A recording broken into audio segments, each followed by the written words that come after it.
Alright, so we've got basically all the elements here. We just want to add a little bit of color adjustment to make this look just that little bit much better. And so what I'm going to do is click on the sunset sky where this color is and grab my dropper, and the eyedropper is there. And basically I can click somewhere. Okay, I'm going to click on sort of a yellow part here and get that to come up in here. So you can see on this side that's my foreground color. I'm going to come up to my clouds for sky and I'm going to create an adjustment layer. And so what I can do is the adjustment layer, I'm going to choose a solid color here right at the top. And okay, it's all bright yellow. Doesn't look that great, okay, but what we're going to do is actually change that blending mode to color. Where's color? There's color. Okay, now it doesn't look too bad. I mean, obviously we've got everything change that color, which is not what we want. So we can use our good old friend the clipping mask. Just right click, create clipping mask, and then that way it only affects the clouds. Now it is a bit strong, so what we can do though is just quickly grab the opacity and drop that down so that it's not quite as harsh.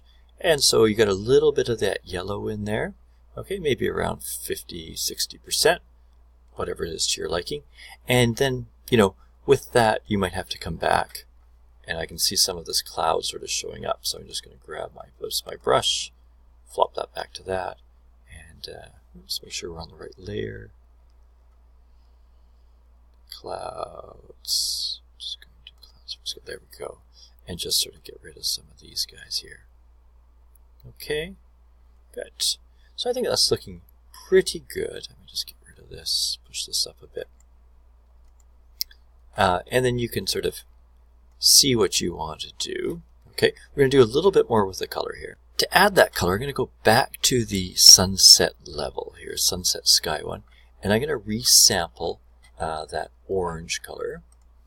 Okay, so I'm going to go back somewhere around there, and I'm going to click on it, and I'm just going to make it a bit more saturated. So I'm just going to go a little bit to the right there and click on it there. So it's just a little bit of a stronger version of it. You can kind of see it there. Okay, and I want to do the same thing for this one, the background color. So I'm going to grab some of this purple, click on there, and just make it a saturated version of that one and hit OK. Right. Now what we're going to do is create a gradient layer with a bit of a blending mode to bring in these colors. So just make sure you come over to the right side here and click on the top layer, and we're going to add our adjustment layer, and it will be a gradient. Okay, and we can click on our choosing here. We've already got the colors, so I'm going to choose this one, which will bring in the purple and the red, or sorry, the purple and the orange and yellow here. Click on that, and we're going to get it go from left to right. So purple on the left, orange to the right. And so I think if we set this to 180, yeah, there we go. So we're going from purple on the left, which matches up with the image, to orange on the right. And go OK. Now, doesn't look too good, but again, all we have to do is come into here, and we're using the overlay this time. Now it's a little bit purple there, a little bit orange on there. We'll fix that up. One thing you can do is lower that down a little bit. Okay, that helps. It makes it a bit more moody on that left side with the purple. Still a little bit too bright. So again, just grab your brush, you know, and use the mask. Maybe set it to 40% is fine. And I'm just going to come in here, make sure, and just sort of reduce some of this. I might just pop that up. And get rid of some of the yellow there. And I can kind of see what it's looking like. It's a little bit there. I wonder if my brush is hard there. Ah, that's part of my problem. Oh no, it was a soft brush. It's just looking like it was getting a hard edge on that. So maybe let's just lower that down a little bit there. Okay, I probably got rid of too much down there. Flop that back. And that's the nice thing, right? You can always put it back in. Good. And so we're almost done. So to do that, we'll just simply grab another adjustment layer. Make sure you're clicked at the top so this affects the whole thing. This time we're going to play with the curves. And what you can do with the curves here, we'll get it too much, but you can increase the darks and we'll bring that down. So make the darker darker.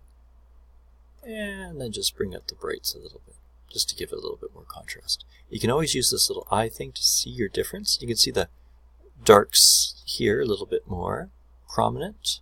Don't go too extreme. A little bit more there.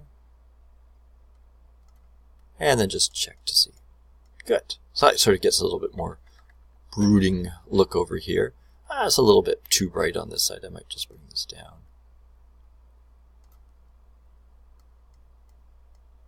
Definitely looks better than it did before. It improved the contrast. I might go and try to limit this a little bit. Limit that yellow a bit. You could play around with certain things to do that, right? Just go in with a mask. See if that, oops, needs to be black. See if that helps. Okay, if it doesn't, then you might have to go to a different layer and just play around a bit to try to improve it. But otherwise, I think it's looking pretty good here. I'm just going to see if this one does. Okay. And so a lot of those techniques that we've used to create this image, I'd like you to try to use them in creating your album cover that we'll look at. And the idea is building an image out of a bunch of different images to create your original composite. All right. Hope you've enjoyed that and learned a few new things. And good luck with your own.